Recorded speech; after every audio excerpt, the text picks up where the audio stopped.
Hello दोस्तों, मैं फिर से हाजिर हूँ आपकी कहानियों वाली दोस्त, जो आपको एंटरटेन करती है और आपको ढेर सारी कहानियाँ सुनाती है। तो इससे पहले कि मैं अपनी अगली कहानी शुरू करूँ, मैं आप सबसे माफ़ी मांगना चाहती हूँ क्योंकि मैं आज अपने चैनल पे काफ़ी दिनों बाद आई हूँ। पिछले 2 साल मेरे लिए बहुत कठिन गए, लेकिन फिर से जीने की चाह और मुस्कुराने की जिद है, इसीलिए फिर से सारी एनर्जी समेट कर आपके सामने हाजिर हूँ और आपको एंटरटेन करने के लिए फिर से तैयार हूँ। तो चलिए शुरू करती हूँ आज की कहानी। आज की कहानी है एक छोटे से बच्चे गोपाल की। गोपाल अपनी माँ के साथ एक छोटे से गांव में रहता था। ये कहानी काफ़ी पहले की है, जहाँ जब स्कूल कहीं कहीं किसी दूसरे एक गांव छोड़ करके 2-3 गांव छोड़ करके किसी एक गांव में हुआ करता था, उसी समय की कहानी है। तो छोटा सा बच्चा गोपाल अपनी माँ के साथ में रहता था। दोनों की हालत अच्छी नहीं थी, बहुत गरीबी में जी रहे थे वो लोग, लेकिन खुश थे। एक दिन गोपाल ने अपनी माँ से कहा, माँ मुझे पढ़ना है, मुझे स्कूल जाना है। स्कूल तो तभी बोलते नहीं थे, पाठशाला बोलते थे। मुझे पाठशाला जाना है। तो माँ ने कहा कि पाठशाला तो यहाँ है नहीं, हमारे गांव में है नहीं, तुमको दूसरे गांव जाना पड़ेगा, तुम छोटा है, अभी कैसे जाएगा, तुम नहीं जा पाएगा, तुम ऐसी जिद नहीं करो जिसको हम पूरा ना कर पाए। लेकिन गोपाल मन उदास करके माँ के सामने में देख रहा था माँ की मजबूरी, वो जिद भी नहीं कर सकता था, लेकिन उसे इस पढ़ने का बहुत मन था। माँ भी अपने छोटे बच्चे को उदास देखकर उसे भी अच्छा नहीं लग रहा था।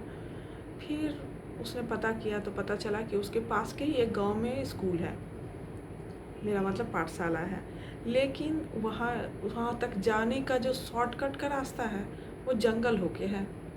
अगर उसको स्कूल जाना हो तो उसको डेली उस जंगल को पार करके ही जाना पड़ेगा, नहीं तो बहुत लंबा रास्ता है जो घूम करके आता है, और उधर से इसके लिए रोज़ रोज़ स्कूल से जाना आना संभव ही नहीं है। लास्ट में उसकी माँ ने सोचा कि चलो गोपाल से पहले बात कर लेते हैं, उसको अगर जंगल से डरा देंगे तो वो अपनी जिद भूल जाएगा और फिर नॉर्मल हो जाएगा सब कुछ। तो उसकी माँ ने रात में उसे कहा कि देख बाबू गोपाल, सो हम लोग बगल में ही स्कूल है, दूसरे ही गांव में स्कूल है, लेकिन वहाँ पे हम तुमको कैसे भेजें? बीच में एक बड़ा सा घनघोर जंगल है, उस जंगल को पार करके रोज़ रोज़ स्कूल जाना और आना तुम्हारे जैसे छोटे बच्चे के लिए संभव नहीं है। और हम तो काम पे निकल जाते हैं ना, खेत में काम करती थी उसकी माँ, तो हम तो तुमको रोज़ छोड़ने नहीं जा पाएंगे, लाने भी नहीं जा पाएंगे, तुम अकेले अकेले कैसे करेगा सब। उसको वो बच्चा जो है गोपाल एकदम खुश हो गया, ये सोच करके कि एकदम पास के ही गांव में उसको पाठशाला है और वो जा सकेगा। तो उसकी माँ जो है बोली कि ठीक है, अगर तुम हाँ बोलेगा तो कल चलेंगे और हम तुम्हारा दाखिला करा के आ जाएंगे। तो बच्चा एकदम खुश हो गया कि चलो स्कूल जाने मिलेगा। उसकी माँ ने भी सोचा कि चलो 1-2 दिन अगर वो जाना चाहेगा तो फिर अगर रास्ते में उसको डर लगेगा तो खुद ही नहीं जाएगा। यहाँ तक सोच करके उसकी माँ भी खुश थी और बेटा भी खुश था कि वो पाठशाला जाने वाला है।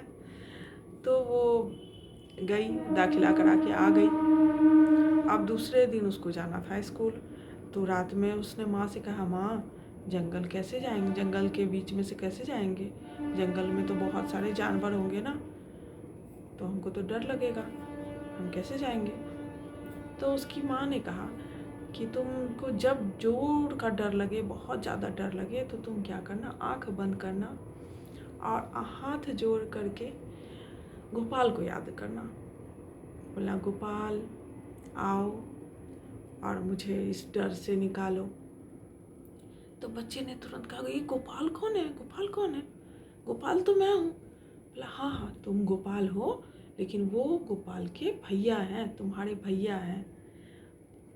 तो बच्चे ने कहा, मेरा भैया गोपाल, उसका भी नाम गोपाल? तो उसकी माँ ने कहा, हाँ वो तुम्हारा भैया है, तो वो हमारे साथ क्यों नहीं रहता है माँ, वो जंगल में क्यों रहते हैं?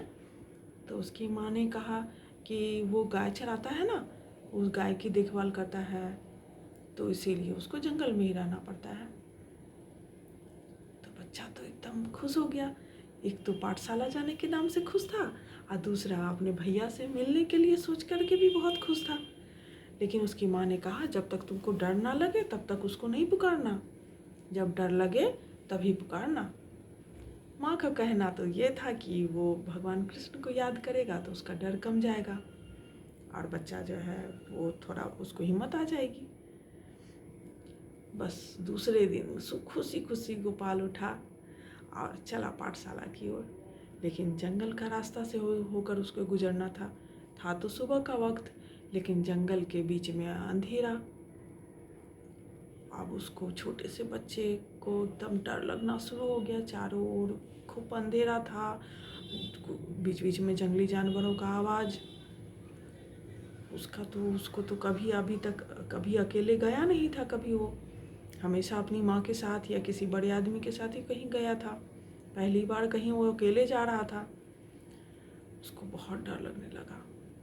तभी उसकी माँ की बात उसे याद आई और उसने आँख बंद किया और पुकारने लगा, गोपाल भैया आप कहाँ हैं, आप कहाँ हैं। बहुत देर तक उसने आँख बंद करके पुकारा, गोपाल भैया आप कहाँ हो, आप कहाँ हो। अचानक से उसे ऐसा लगा कि आवाज़ जो चारों तरफ उसके आवाज़ थी, भयानक एक डरावना माहौल था, सब खत्म हो चुका है। अब वहाँ कुछ भी नहीं है, अब शांति है। तभी एक सुरीली सी एक आवाज़ आई, अरे गोपाल तुम, मैं आ गया, तुम आँख तो खोलो। उसने एकदम सचमुच कोई गोपाल भैया है यहाँ पे। उसने आँख खोला, देखा एक खूबसूरत सा घुंघरेले बालों वाला लड़का जो उससे थोड़ा सा ही बड़ा था, वहीं पास ही खड़ा था उसके आसपास ढेर सारी गाय, मोर और तरह तरह के खरगोश और बकरी और बहुत सारे तितली और अच्छे अच्छे जानवर जिसको देख के डर ना लगे, ऐसे सब। और माहौल बिल्कुल खुशनुमा, चारों ओर फूल पत्ती। गोपाल तो अचंभित रह गया कि जंगल का माहौल, जंगल इतना बदल कैसे गया। खैर उसको जंगल से ज़्यादा तो खुशी हो रही थी उसको भैया को देख के। वो इतने मनमोहक थे कि मन कर रहा था कि बस देखते रहें, उसे देखते रहें। वो गया दौड़ करके उसके गले से लग गया, तो बोला कि क्यों तुमने मुझे पुकारा। तो उसने कहा मुझे डर लग रहा था ना, माँ ने कहा था कि जब बहुत डर लगे तभी पुकारना, क्योंकि वो तुम्हारा भैया काम करता है ना, उसको ज़्यादा तंग नहीं करना। तो बोला कि अच्छा तो चलो हम तुमको जंगल पार करवा देते हैं, पाठशाला जाना है ना। आप जानते हैं भैया। तो बोला हाँ मैं जानता हूँ। और उसको बातें करते करते कब जंगल पार हो गया उसको पता भी नहीं चला। वो चला गया स्कूल और पाठशाला में अपनी पढ़ाई शुरू कर दी।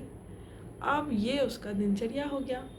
जब लौटता था तभी भी जैसे डर लगता था, आंख बंद करता था, पुकारता था गोपाल भैया, बस गोपाल भैया उसके हाजिर हो जाते थे और बातें करते करते उसका जंगल पार हो जाता था।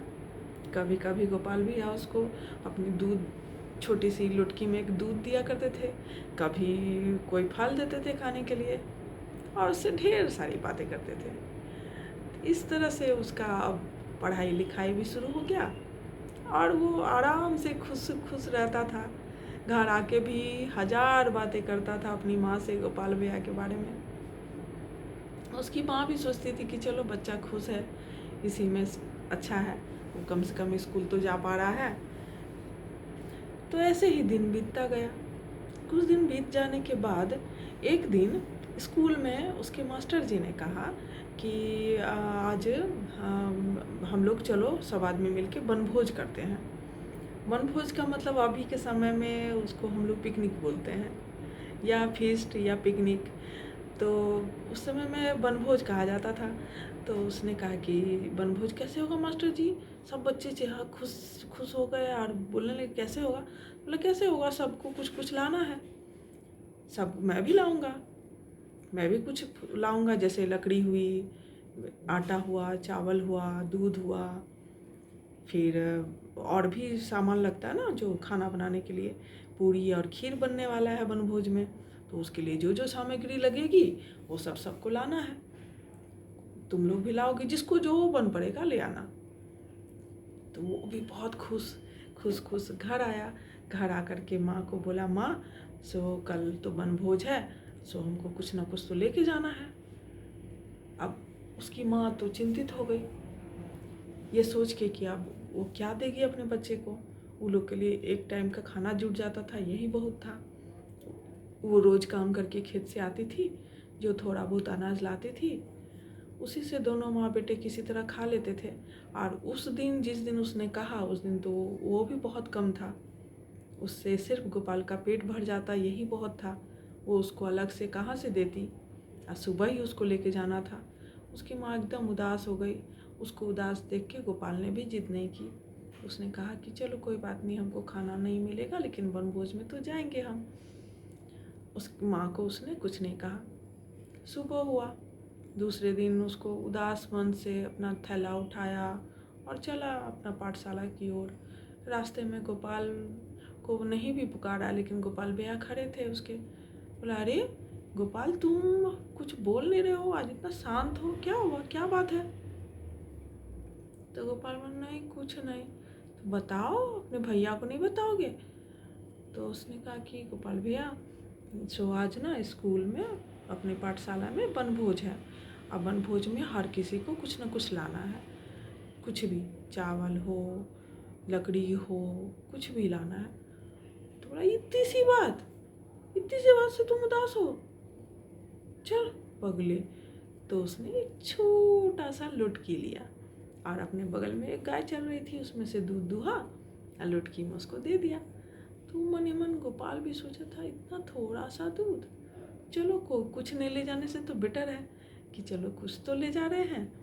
गया तो जैसे इस पाठशाला के पास पहुंचा तो देख के अचंभित रह गया। कोई अपने पिताजी के साथ पूरा एक बोरा भर के चावल लेके आ रहा है, कोई पूरा एक बैलगाड़ी लकड़ी ला रहा है, कोई कुछ तो कोई कुछ, ढेर सारा कोई दूध ला रहा है, कोई कुछ। इस तरह से सब लोग बहुत कुछ ला रहे थे। उसके बीच में इसका छोटा सा लुटकी देख करके सब लड़के उसके पीछे पड़ गए और सब हंसना शुरू कर दिए कि बाप रे गोपाल, तुम कितना सारा लाया, इतना सारा में क्या होगा, हम लोग कैसे खाएंगे, तुम तो बहुत ज़्यादा ले आया। इस तरह से सब उसको चिढ़ा रहे थे। उसके आँख में आंसू आ गया। मास्टर जी जब देखे कि सब उसको चिढ़ा रहे हैं तो मास्टर जी ने सबको डांटा कि मैंने ऐसा तो नहीं कहा कि ज़्यादा लाना है, मैंने तो बस इतना कहा कि जिसको जो बन पड़े वो ले आना। तो गोपाल को जो बन पड़ा वो लाया और तुम लोग को जो बन पड़ा वो तुम लाया, इसमें हंसने की कोई बात नहीं है। दो गोपाल, चलो इसको अभी चलो, तो अभी जाके इसको कढ़ाई में डाल देते हैं, खीर बनना शुरू हो गया है, उसमें डाल देते हैं। तो उसको लेके गया मास्टर जी, उसको साथ में लेके गए और खीर की कढ़ाई में उसको डालने लगे। खीर की कढ़ाई भर गई और लुटकी का दूध खत्म ही नहीं हुआ। अब तो मारे आश्चर्य के सबका आँख खुला का खुला। फिर वो मास्टर जी उसको लेकर के दूसरी बाल्टी में डालने लगे। अब बाल्टी में भी पूरा बाल्टी फुल, वहाँ पर भी अभी भी दूध उसमें बचा हुआ था। अब तो पूरा तमाशा बन गया, पूरा स्कूल जो है सब वहाँ पे आकर के खड़े हो गए चारों ओर कि क्या हो गया, कैसे हो रहा है ये। उसके बाद तो स्कूल में कोई बर्तन बाकी नहीं रहा, जितनी बाल्टी थी सब फुल, जितनी कढ़ाई थी सब फुल, ड्राम में डाला गया वो भी भर गया, अभी भी लुटकी में दूध बचा था। मास्टर जी ने गोपाल से कहा, गोपाल तुम ये दूध कहाँ से लाया बेटा, बता दो। तो गोपाल ने कहा, मेरे एक भैया हैं, गोपाल भैया, उसने ही दिया है। बोला, तुम्हारा अपना भैया है? तो उसने कहा, हाँ मेरा अपना भैया है, माँ ने बताया है, वो जंगल में रहता है और गाय चराता है। गोपाल जी उसके मास्टर जी बोले कि मुझे अभी ले चलो अपने भैया के पास, मुझे उसे देखना है। फिर पूरा स्कूल चला उसके भैया को देखने, बोला हाँ हाँ चलिए ना, जब भी हम जाते हैं ना स्कूल से तो वो मेरे लिए खड़ा रहते हैं, उनसे हम बातें करते हैं और वो हमको खाने के लिए कभी कभी सेब तो कभी कभी अमरूद भी देते हैं। तो बोले हाँ। सब पूरा स्कूल पहुंचा और ये अपना गया जंगल में, आँख मूंद के गोपाल भैया 2-3 बार पुकारा, उसके गोपाल सामने आ गए, लेकिन वो और किसी को नहीं दिखाई दिए। और वो छोटा बच्चा अपने गोपाल भैया से ढेर सारी बातें कर रहा, भाई गोपाल भैया उस लुटकी में कितना सारा दूध था, पूरा स्कूल का बर्तन भर गया भैया, अभी भी उसमें दूध बचा है, मास्टर जी आपसे मिलने आए हैं, आप उनसे मिल लीजिए। गोपाल हंसने मुस्कुराते हुए बोले कि अरे अरे मास्टर जी। वो उनसे बातें करता रहा और पूरा स्कूल आश्चर्यचकित होकर के उस छोटे बच्चे को पता नहीं किससे बातें कर रहा है, ऐसा देख रहा है। सब समझ गया कि वो गोपाल कौन है। वो लोग मास्टर जी दौड़े और दौड़ करके उस छोटे से बच्चे गोपाल के पैरों में गिर पड़े, बोले धन्य हो तुम बाबू, तुम धन्य हो, जिससे रोज़ भगवान आके मिलते हैं। ऐसा जो लोग लाखों साल तपस्या करने के बाद जो नहीं पा पाते हैं, वो तुम अभी पा लिए। तुम धन्य हो बच्चे, धन्य हो। तो ये थी आज की कहानी, मेरी भी आंखें भर आई।